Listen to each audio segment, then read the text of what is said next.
Virginie Nilsson est avec nous en plateau. Bonjour Virginie. Bonjour. On voit que cette vigilance orange n'a pas eu le même impact selon les zones. Oui. Comment cela va évoluer dans les prochaines heures? Alors on a toujours 4 départements situés en vigilance crue cet après-midi, donc de la Charente-Maritime vers la Gironde et les Pyrénées-Atlantiques. Alors les conditions météo sont vraiment à l'amélioration cet après-midi.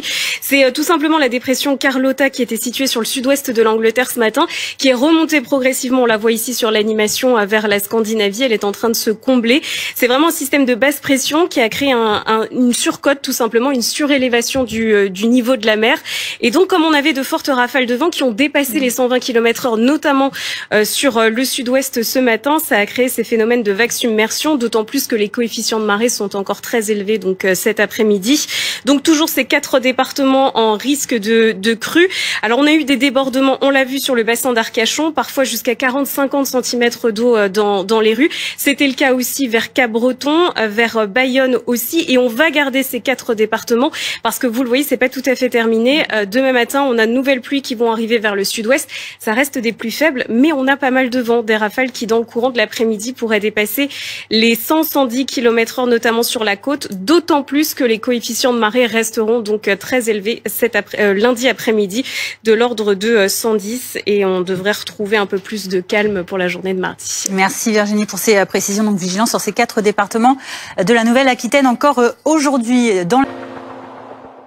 Bonjour à tous, la météo reste instable en ce dimanche après-midi, mais moins agitée que ce matin, avec des phénomènes de vagues submersion qui ont pu être observés sur les côtes de la Manche ou encore la façade atlantique. Vous le voyez ici dans le sud-ouest, la Dordogne est sortie de son lit dans un contexte notamment de coefficients de marée élevés et de fortes rafales de vent. Ça a bien soufflé en ce dimanche matin, notamment en Bretagne, dans les Pyrénées-Atlantiques aussi, où des rafales ont dépassé les 120 km/h.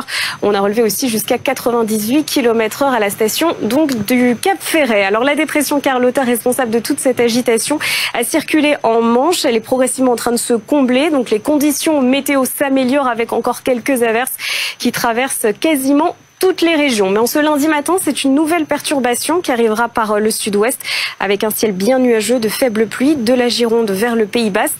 Du vent aussi, donc sur les côtes aquitaines. Partout ailleurs, le ciel restera bien nuageux avec quelques chutes de neige à 900 mètres sur les Vosges. Dans l'après-midi, la perturbation va se décaler progressivement vers la région Languedoc-Roussillon. C'est une bonne nouvelle. On attend donc quelques pluies. Vous savez que la région souffre d'une sécheresse assez sévère en cet hiver. Et puis on retourne de la neige aussi sur les Pyrénées. Dans le prolongement, le ciel restera nuageux jusqu'au nord-ouest avec le retour de belles éclaircies, notamment entre la Bretagne, les Pays de Loire et les Hauts-de-France. Les températures le matin entre 1 et 9 degrés et dans l'après-midi, les températures restent très douces. 11 à Paris, 12 à Bordeaux et jusqu'à 16 degrés du côté de Bastia.